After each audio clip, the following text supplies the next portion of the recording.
Hello, this is Way of Weinstein, wherever you may be and how you may be watching, live in the financial district of New York City, Facebook Live and YouTube, here to talk about the New York Giants quarterback situation.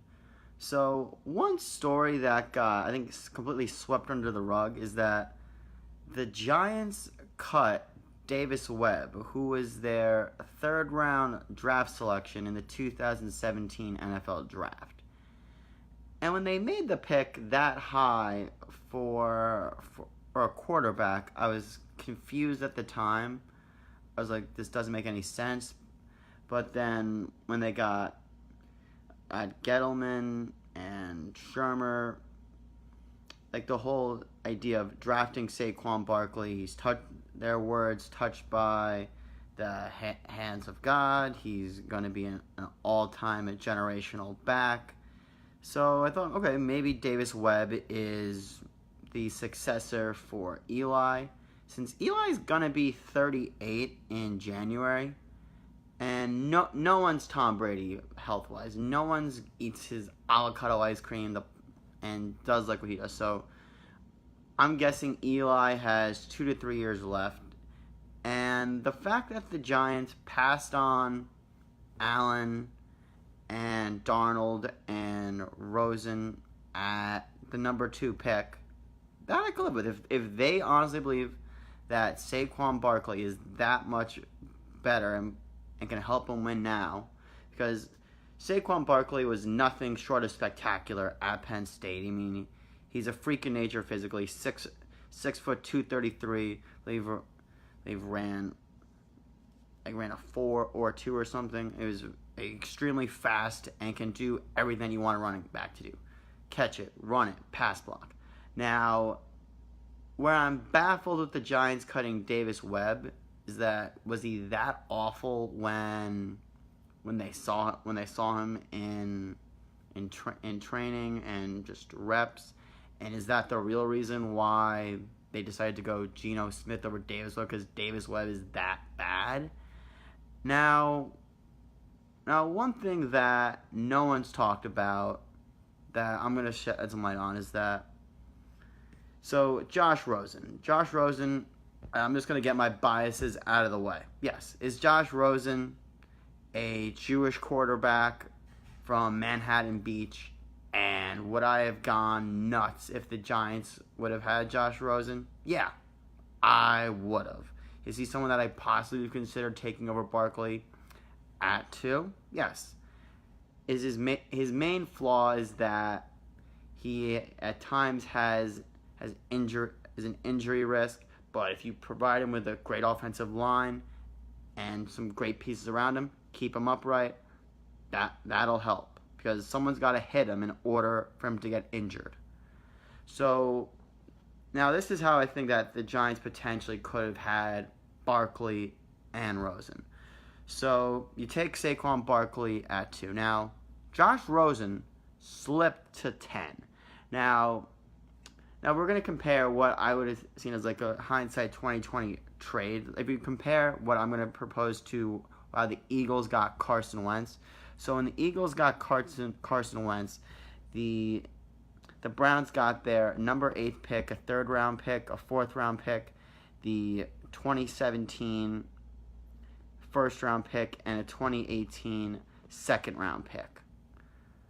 Now, here's what I would have proposed if I was the Giants. After you see Josh Rosen slip past 7, I'm on the phone with the Bears at 8, the Niners at 9, and the Raiders at 10.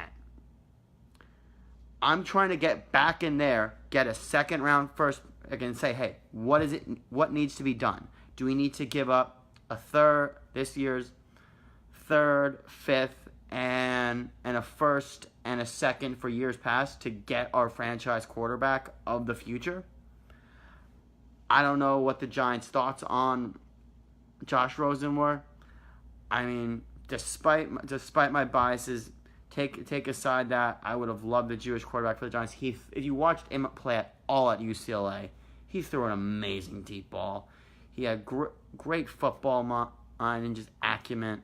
And he's a guy I think is going to really take off with Arizona whenever they give him the reins, especially with David Johnson.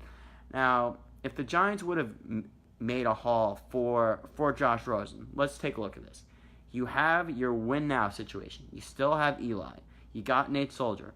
You got Evan Ingram. You gave Beckham his money. You got Barkley out of the backfield, and you got a defense which is gonna come back healthy.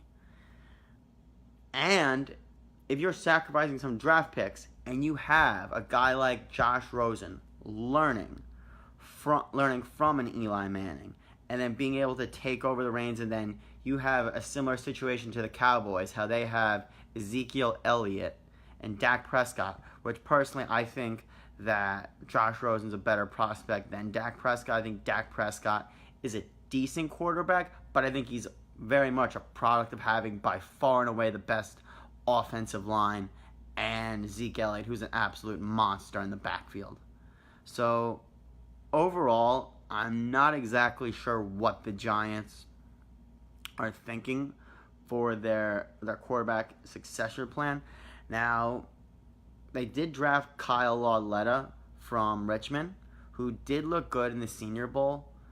And, hey, could he be a Russell Wilson diamond in the rough? I don't know, maybe. But the way that I think the Giants are thinking is that they don't have Eli's replacement on the team. And one thing that the Giants are going to be put on notice for is that if especially Sam Darnold turns out to be a star, or even Josh Allen, who I don't think so. I mean, if I had to give a quick analysis on the four quarterbacks, Baker, he's not a guy I would have taken. Maybe he'll make a Pro Bowl. I don't think so. Josh Allen, and maybe he'll do something. Maybe throw like a couple of 4,000-yard seasons. I mean, that's not even that much these days. Darnold's a guy I think can win a Super Bowl too. I did watch a lot of him at USC. I even did go to a USC game last year to watch him play, and he does throw a great ball. My biggest takeaway with Darnold is that he makes a lot of wild plays, but he also isn't there for a lot of routine plays, and he is a turnover machine. But at the same time, you'd rather someone that makes a big play that also may turn it over, because you don't want an Alex Smith. You'd rather that Brett Favre gunslinger. So overall, I'm a little confused that the Giants cut Davis Webb, and now if they would have like had this little confidence in Davis Webb, because everything that I was hearing pre-draft was that the Giants have a lot of confidence in Davis Webb. They think it's Davis Webb to be the next quarterback. He's going to take over. So apparently they had no faith at all in Davis Webb, and apparently they must have not thought that much of any of the quarterbacks that went in the first round. Otherwise, I think they would have tried to pull off something that I suggested, how they could have gotten Rosen and Barkley. Overall, but to put a positive spin on it, hey, I think that the Giants, if they can provide time for Eli to throw the ball and create running lanes for Saquon Barkley, and just provide as much help to Eric Flowers as possible, since thank God he's not the left tackle anymore. I mean, Nate Soldier, if you're good enough for Tom Brady, good enough to play for the Giants. So overall, I'm excited for the first game against the Jaguars. And what are your thoughts on the Giants quarterback situation?